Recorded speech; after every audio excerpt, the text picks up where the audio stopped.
How do you make your cold calls actually turn into warm calls? I mean, people are actually excited and want to connect with you.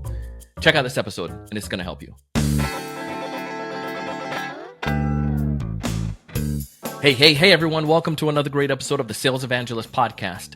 I'm your host, Donald C. Kelly, the Sales Evangelist, and I'm so excited for another great episode. I'm so excited to be here with you today. And on this episode, you're probably relaxing from your Thanksgiving feast. Hope you had a good time and enjoy that.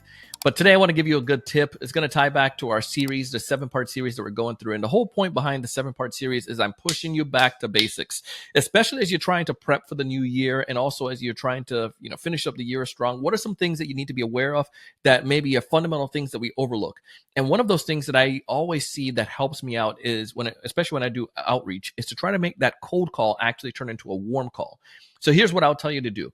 Before that, if this is your first time listening to our podcast, please go ahead and smash that follow button or that subscribe button. And please, every time we have a new dope episode, I'm going to notify you so you can take advantage of it. But let's go ahead and dive in. And the reason why I know this stuff works is because I have clients that I work with. I'm working with the sales team right now that I help to develop.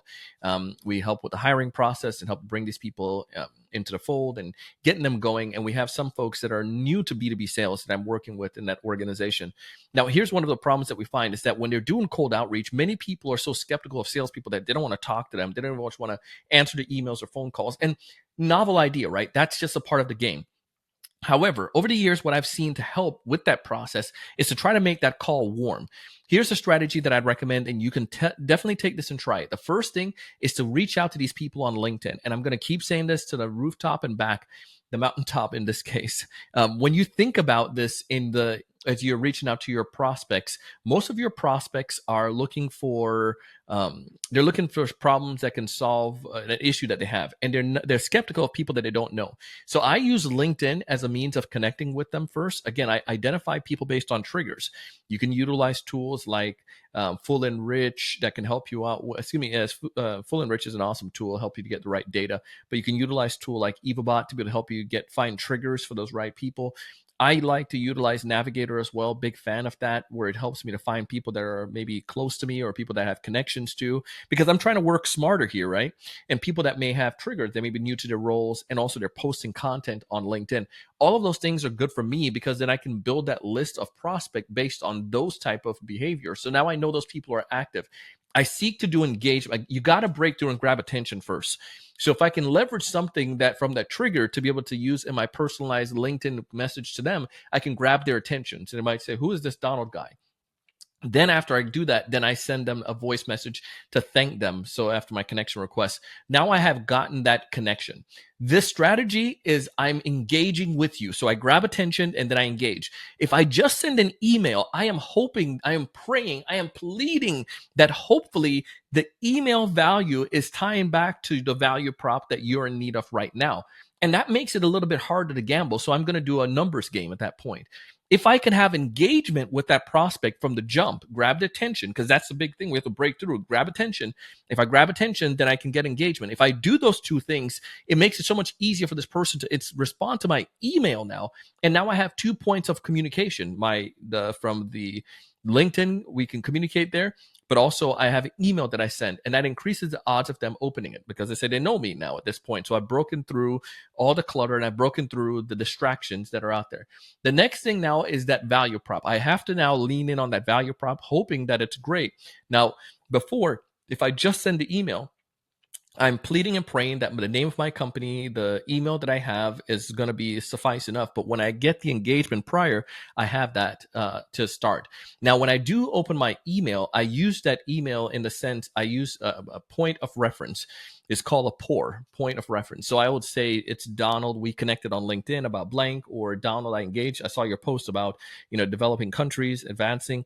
It's Donald, we joked about pizza in Michigan, like whatever that is. But now I have that connection with that person, and it allows for me to get like that extra time for she or for him to read that email that I have.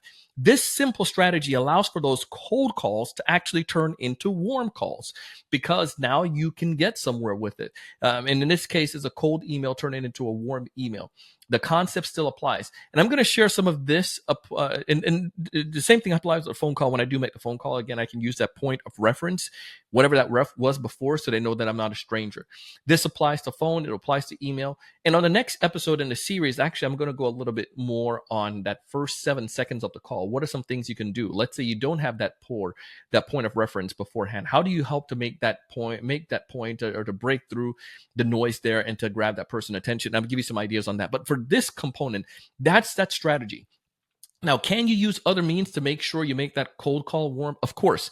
The other one that you could take advantage of is to get an introduction. LinkedIn is doing a big push on this, and you can see it. It's like I'm a believer in this. We're going back to things that worked before, the old school strategy where you would introduce people. Now, this stuff has been working since caveman days, when Caveman Joe was introducing you to Molly Cave Joe, Lisa over here, and in the same situation, someone introduced someone, said this person has good grapes and this person has a good rock.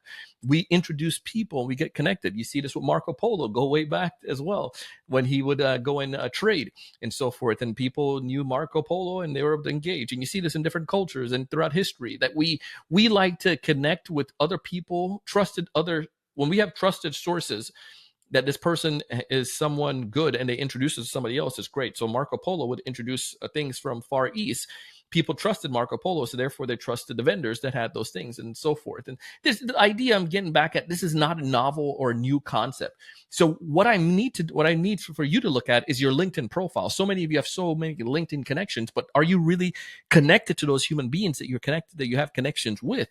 And to utilize that engagement. So we'll go back to what I said, what LinkedIn is pushing this a lot. These are path into accounts, and LinkedIn will give you that path. It will say, Donald, you know John, and John knows David in the organization. Even if David is not going to be on a buying committee or steering committee, you can still get connected from your contact, John, to David, so you can at least get into the company and get some intel that can help you move forward. The other day, I interviewed one of my friends. His name is Carson, and Carson talks about how he's utilized this strategy with major accounts. The same principle applies, but finding the best path inside that organization. In the end, it doesn't matter what path you find, as long as you get a path in. If you just go, I sent one email, I didn't respond, then it sucks for you. But if you can take advantage of this and make take a cold call, make it warm by getting a warm introduction or getting somebody that can introduce you, that's another great way of making this happen. Listen, there are countless different ways of how you can do it, but those are 2 strategies that I want you to take advantage of how you can break into some of these accounts. Yes, it's harder to get in touch with prospect. Yes, it's harder to be able to break through the noise. And yes, it is way harder for people to be able to see the value and for your emails to land in inboxes. However, we can do things smarter. We don't have to increase the volume. We can increase the quality of those outreaches, and magic can happen. I would love to hear your take on this. Go ahead and drop me a comment on LinkedIn. You can find me, Donald C. Kelly. Send me a message, Donald C. Kelly. Tell me you're listening to the podcast, you're listening to the 7-part series, and you're loving it. Listen, I want you to thrive. I want you to succeed. You can prep and get ready for the next couple of weeks, and also prep for the new year.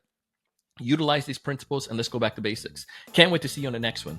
Raise your level of thinking, go out and do big things. See ya.